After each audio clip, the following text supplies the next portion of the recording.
What was the most satisfying lie you caught someone in? Husband's car wouldn't go in reverse, so he took it to a local mechanic.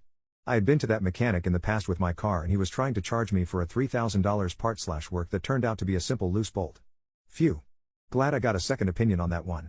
So, I didn't trust him, but my husband thought he'd be okay. Husband was without a car far longer than the time the mechanic had said, about a couple weeks. Mechanic kept telling the husband, should be tomorrow, 2 days, next week. Total run around. Finally I took my husband down there and the car wasn't there. I asked the mechanic where the car was. He didn't know. Huh? He said he had someone pick it up to fix it. I asked, who is the guy and where is the car? Somewhere in the neighboring town. That's all he knew. He said he didn't know how to get to that town, which I knew was a lie. Anyone who lived in the area, as long as I knew he had, would know how to get to that town. I asked, you let someone take our car, without telling us, and you don't know where it is? Are you serious? Husband was really upset, but I said let's go and we drove straight down to the police station.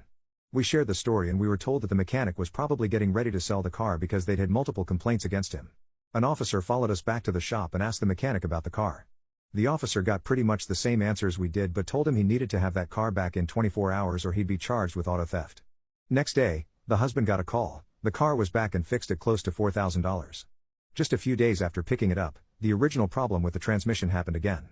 We had the car towed to our home and I filed a complaint with small claims court for our money back plus court costs. The court date came and the mechanic actually showed up. That was a surprise.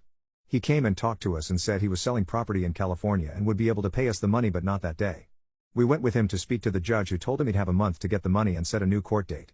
New court date came, and my husband got a call from him. The mechanic said his father passed away in California and he was out there so he wouldn't be in court. We went to court, told the judge what he told us, and the judge said he'd give him the benefit of the doubt and set a third court date. After leaving court, I dropped my husband off at work and, on the way home, went right to the mechanic's shop.